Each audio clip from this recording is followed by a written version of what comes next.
My dad's turning 75, guys. Anybody else here in a position you couldn't afford a present for your own dad and you're over like 44 and you're contemplating making him a gift?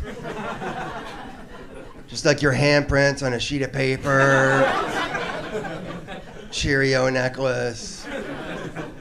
I'm like, forget that. He's not going to think that's cute anymore. I just got to nip this in the bud. So I called my dad. I was like, Dad, I'm going to level with you. I don't know what you want for your birthday this year. How about you just take $60 out of what you normally give me every month?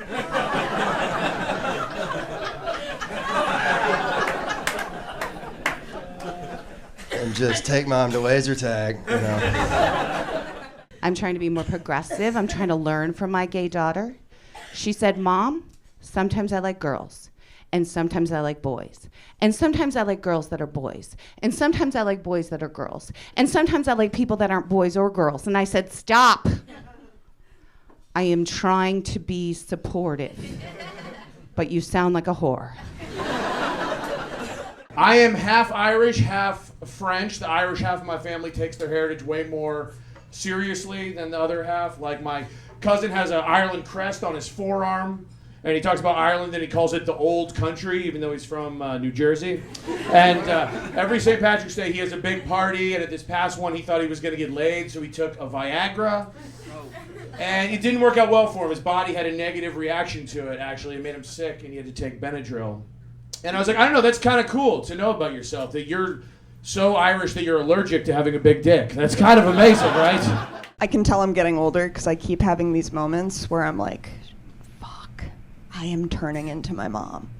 Like it happened to me the other day when I noticed that I'm starting to text like this.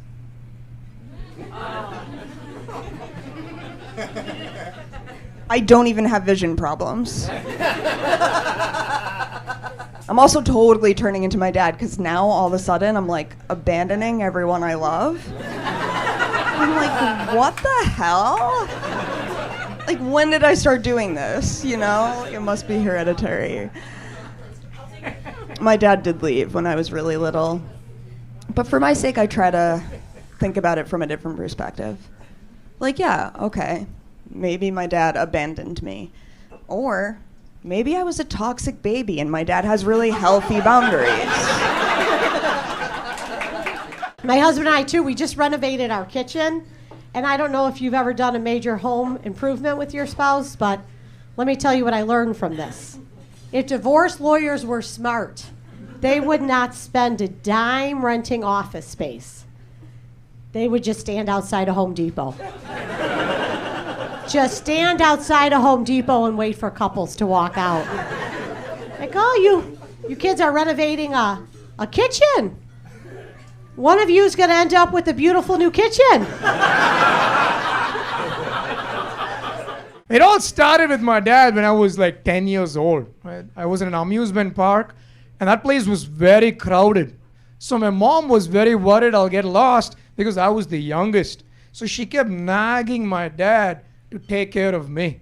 And after a point, my dad, he couldn't take it anymore. So he pulled me aside and he was like, Vikram, I have 5 kids to take care of.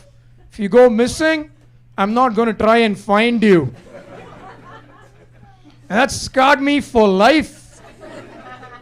Because I have only 3 siblings. I don't know why he said 5 kids. Dude, it's weird growing up Christian, man. Like, I grew up in a house where, like, we never said Jesus was white. But it was implied.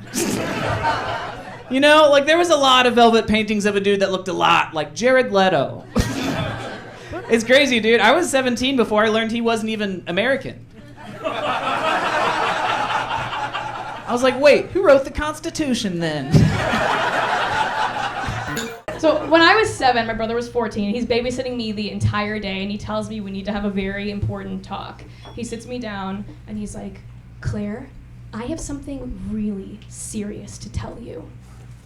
I just think you should know that I am not real.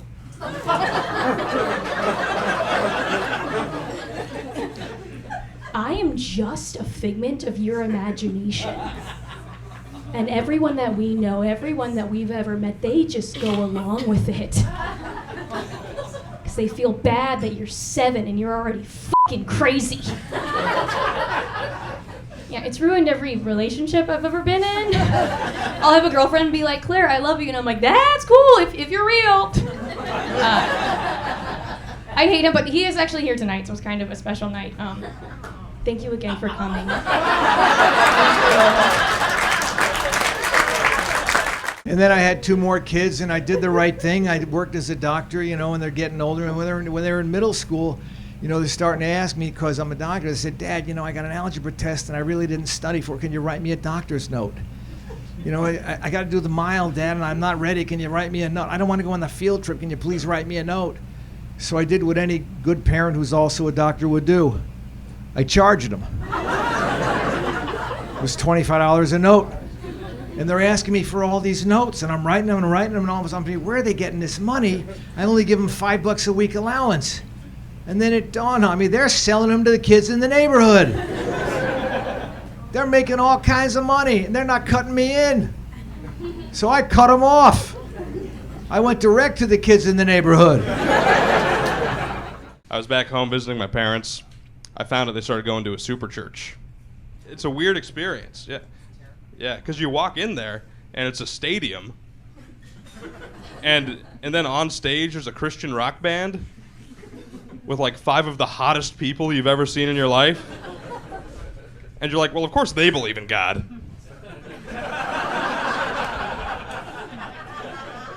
You know, it's just a hot chick with big tits in the bass, and she's like, everything just kind of works out for me. I think it's Jesus. Not quite sure. My cup overflow with free drinks from the Lord. I'm not exactly sure. I was raised a lot of tough love, you know, and I was glad I was raised that way, you know. Like, I feel like if I wasn't, I would have ended up as one of those furry people. You ever see the furry people? They dress up like cats and they have sex with each other? That would have been me. I was a horny kid. I like Sonic the Hedgehog. I don't know. But I just think if I ever came home and told my dad, hey, Dad, I think I'm a cat, you know? He'd be like, that's great, son. You're an outside cat, though. Like, get the fuck outside.